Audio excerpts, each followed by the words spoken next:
Welcome to Immigration Review, your weekly source for immigration case law updates and insights. I'm your host, Kevin A. Gregg, back again to review the week's precedential immigration cases, rummaging through the decisions so you don't have to. This podcast is sponsored by Kurzban, Tetzelli & Pratt, also known as KKTP, a law firm where I'm also a partner.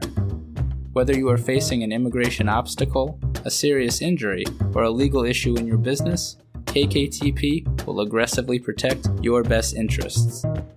This podcast is also sponsored by DocketWise, an all-in-one immigration forms and case management solution trusted by thousands of immigration lawyers across the U.S. I really like DocketWise. It makes immigration applications easy by allowing the clients to provide information through simple online questionnaires that are shareable by text or email and available in multiple languages. Not only that, DocketWise provides a comprehensive group of case management features, including invoicing and calendaring, secure messaging, task management, and a lot more. You can learn all about DocketWise and receive a 10% discount on your subscription by heading to docketwise.com/immigration-review, so they know we sent you. And as always, this show does not constitute legal advice and has no bias other than to keep you up to date and to enable you, my dear colleagues, to excel in court. So, without further ado, let's start the review.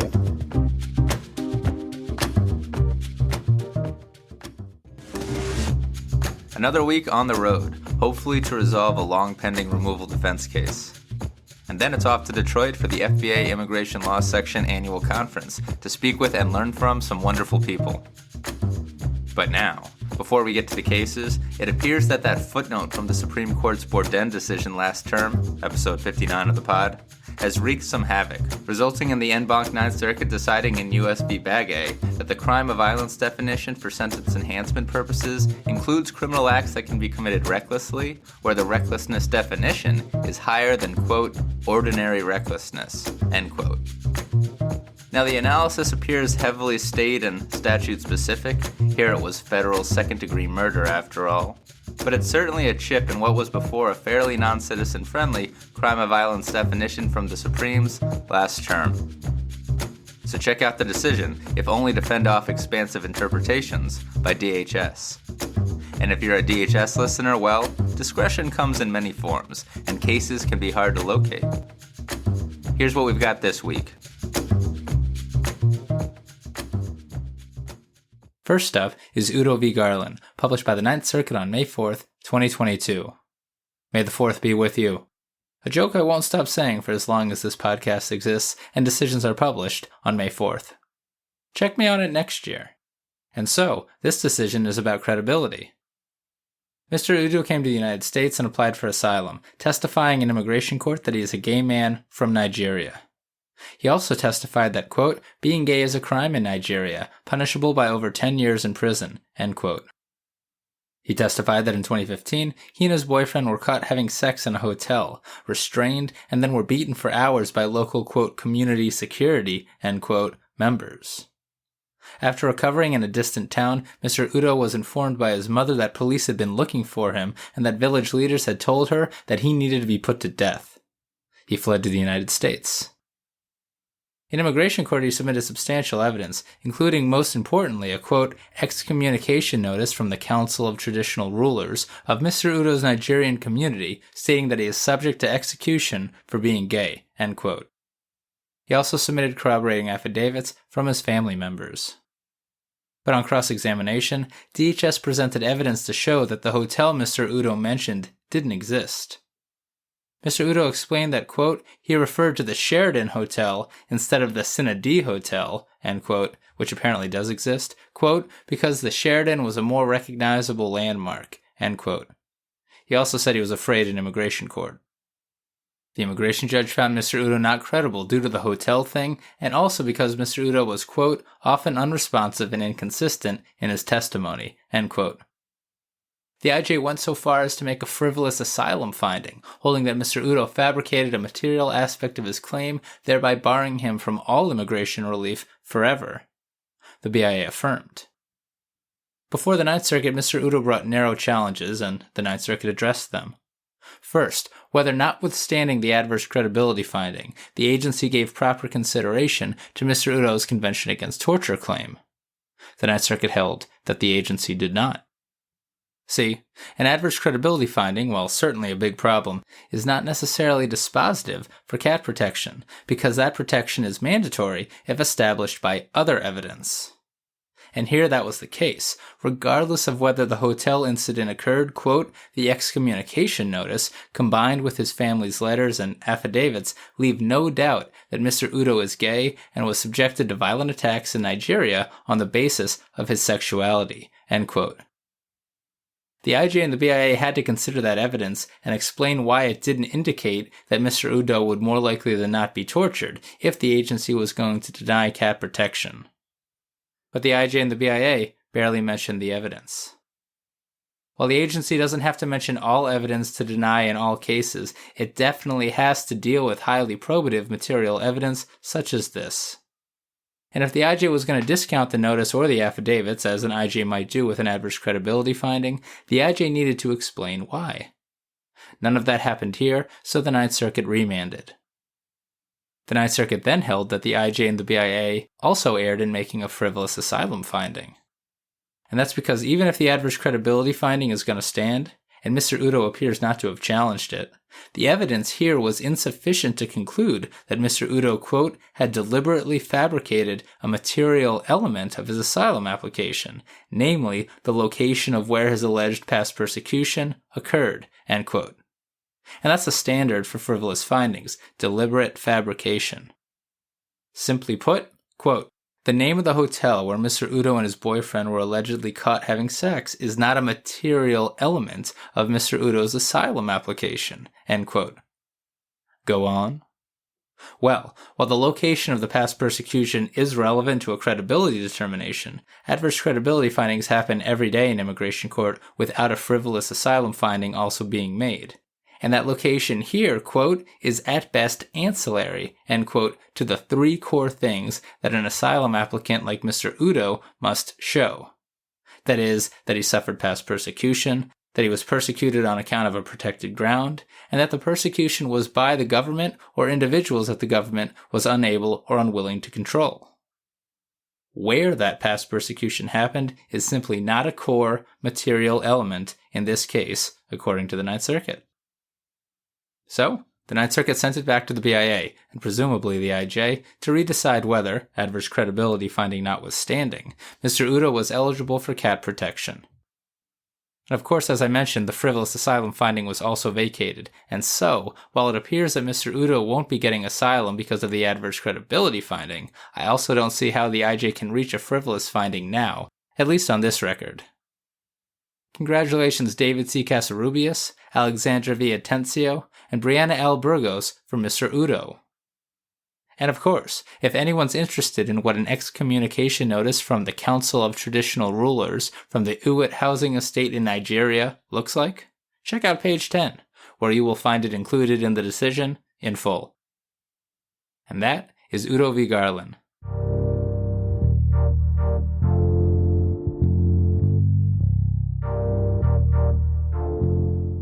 Moving on to matter of German Santos, published by the BIA. Some more controlled substance crimmigration from the board. Mr. Santos is from the Dominican Republic and is a lawful permanent resident of the United States. Following a car accident, police found 128 grams of marijuana in plastic bags in his car, and a joint, and an open beer.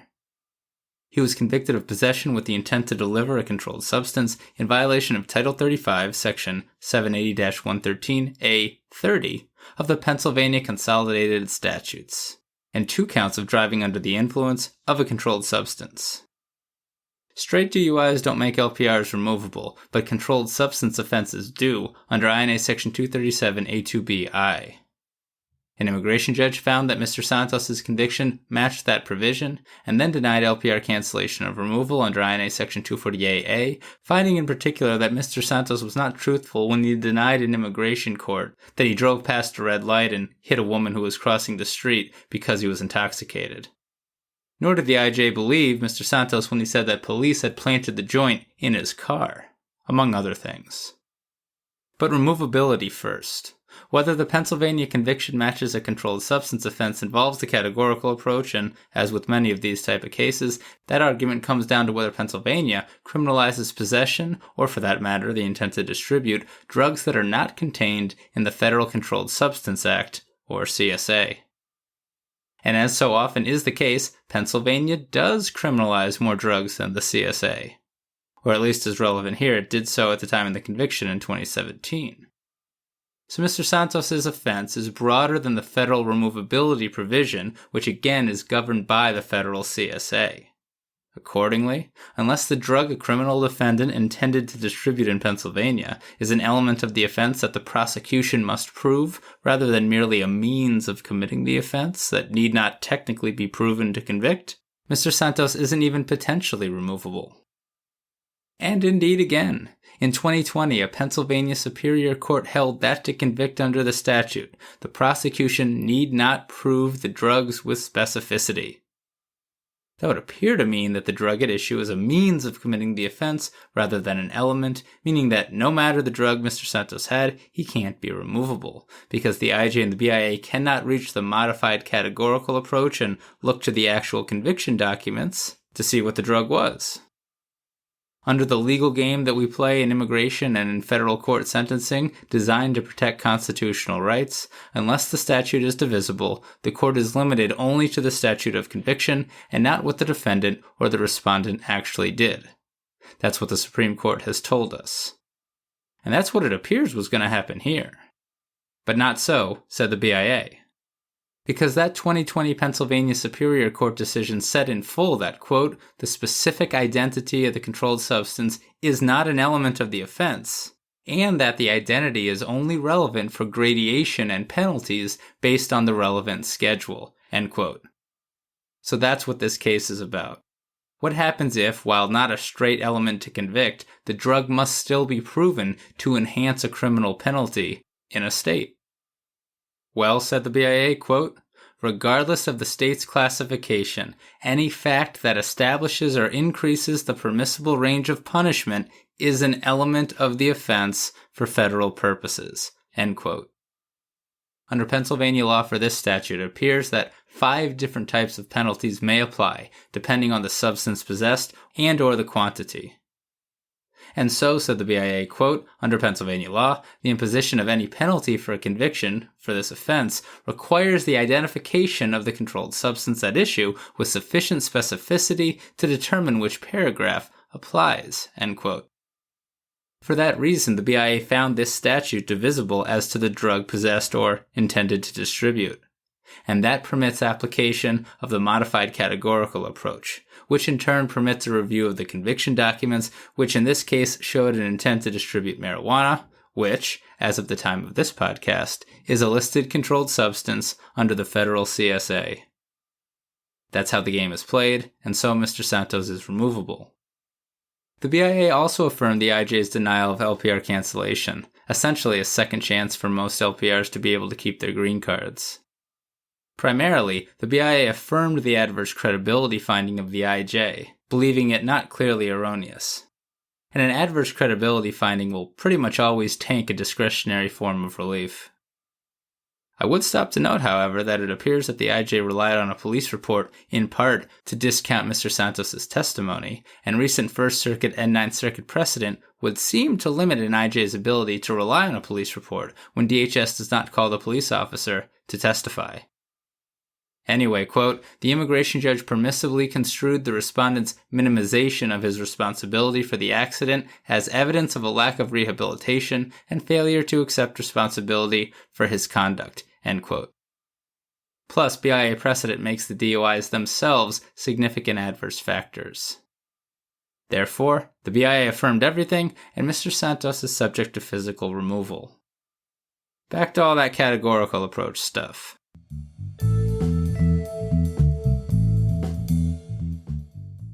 Following matter of Laguerre on episode 91, this is now the third decision in a relatively short period of time whereby the BIA is setting precedent permitting it, in slightly different contexts to ignore state court precedent regarding, quote, the determination whether a statutory alternative is an element for purposes of the categorical approach, end quote. The BIA cites to nothing on point except itself for such authority. And as I believe I said when the BIA issued matter of Laguerre, even accepting the BIA's logic, it just seems a bit too far for me, personally. In this case, again, the BIA identifies 5 different penalties applicable depending on the type or the quantity of drug possessed. Fine. But to me, that indicates only 5 different types of divisibility for the statute. And each of the 5 different penalties might encompass, let's say 20 drugs. So it would seem to me that another step is required to find Mr. Santos removable. The BIA either needed to state that all of the drugs in the relevant penalty provision were contained in the federal CSA, or explain why the 5 different penalties are themselves internally divisible vis-a-vis the controlled substance possessed. And I don't think the BIA could make that latter showing. Without this second element, it seems to me that we're just talking about a lower level of overbreadth of the Pennsylvania statute. Tell me why I'm wrong. And that is matter of German Santos.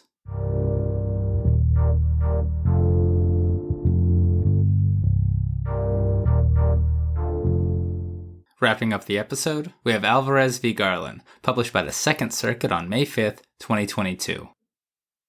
When it rains, it pours. After barely any decisions on the issue during the podcast's lifetime, we have another big decision on INA Section 237 A2E removability in back-to-back weeks. Well, kind of.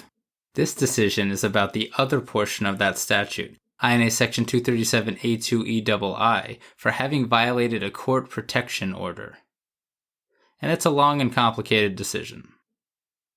Mr. Alvarez is from the Dominican Republic. He entered the U.S. through Puerto Rico in 1984 at 16 years old, and it appears that he's had LPR status for a long time. He has 5 U.S. citizen children. He's used drugs, and he has arrest and conviction in New York for assault and for violating protective orders, among other things. Specifically at issue here, a conviction from 2001 for first-degree contempt of court in violation of New York Penal Law Section 215.51. Some history on that, he had previously received a conviction because he violated a 1999 protective order by assaulting his then-girlfriend. And yes, if we're going on the victim affidavit of the arrest, it's bad stuff. It was labeled a, quote, severe case of domestic violence, end quote, and he received 6 months imprisonment with 5 years probation and institution of another protective order. Mr. Alvarez violated that order in 2001. He received 18 months to 3 years incarceration, and he received more arrests and convictions thereafter. Quote, it took immigration authorities more than 15 years to render the removal decision that Mr. Alvarez now petitions this court to review, end quote. But he was eventually ordered removed under INA Section 237 A2EII for having violated a court protection order, a charge that a non-attorney accredited representative initially conceded on his behalf.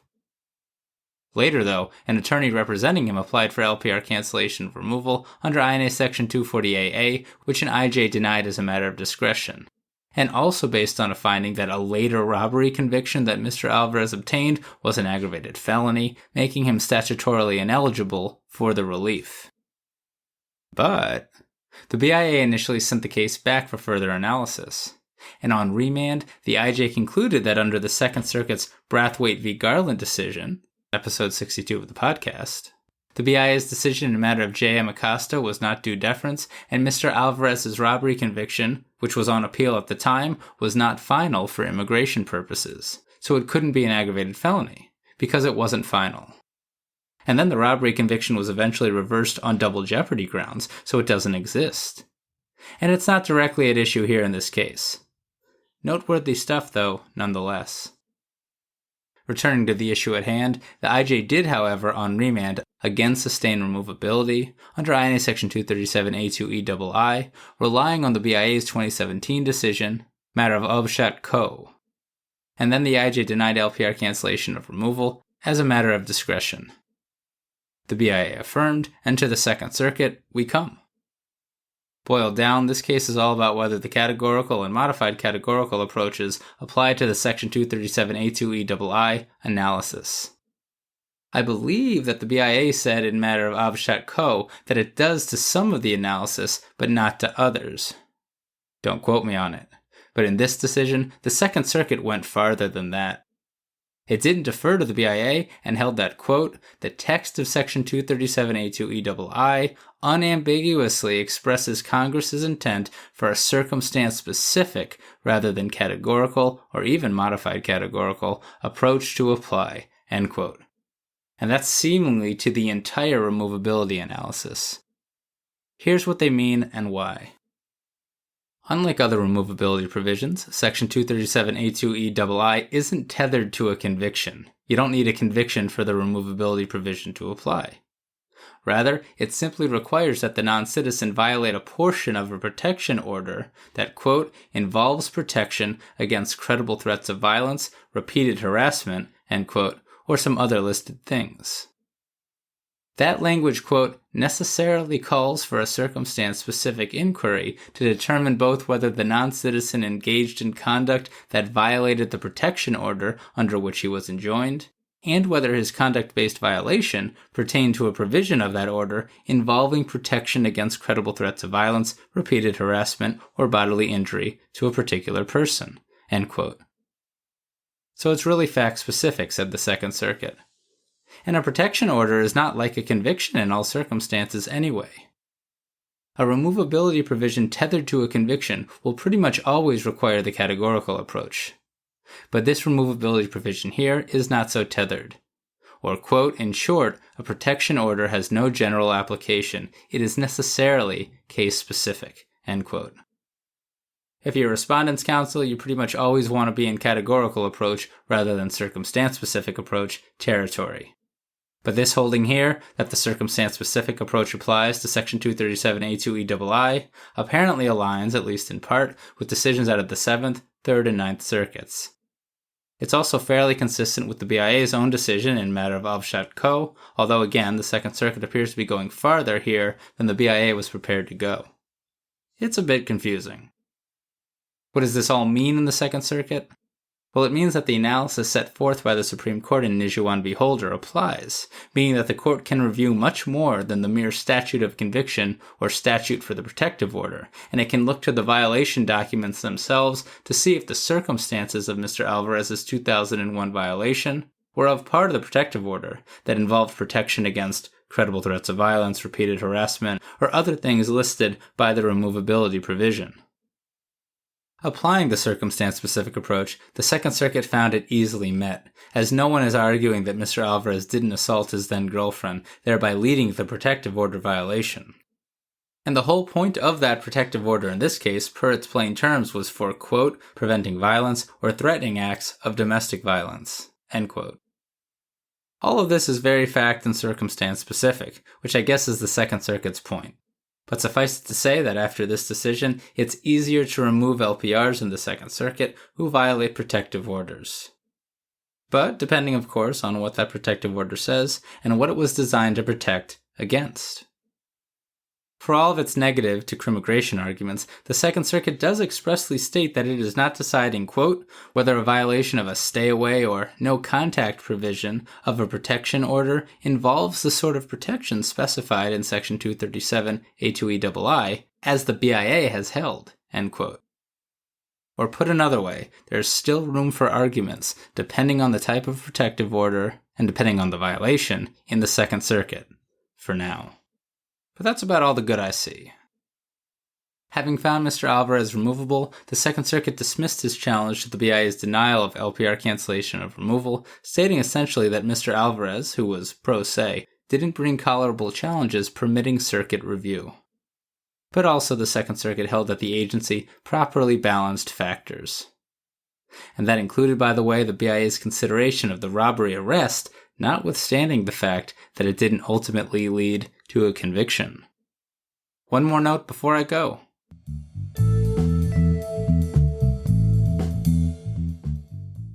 So this whole case actually happened in the context of Mr. Alvarez's in forma pauperis motion. Mr. Alvarez was representing himself on petition for review and asking the court for a lawyer to make arguments for him. But according to the court, to get a lawyer, Mr. Alvarez must have a, quote, arguable basis in law or fact, end quote, to succeed. To me, that's a bit circular. People hire lawyers to help them articulate their arguable bases of law or fact. Here, however, and without Mr. Alvarez having an attorney to make the initial arguments, the Second Circuit held that he didn't have good enough arguments to get an attorney. And that is Alvarez v. Garland.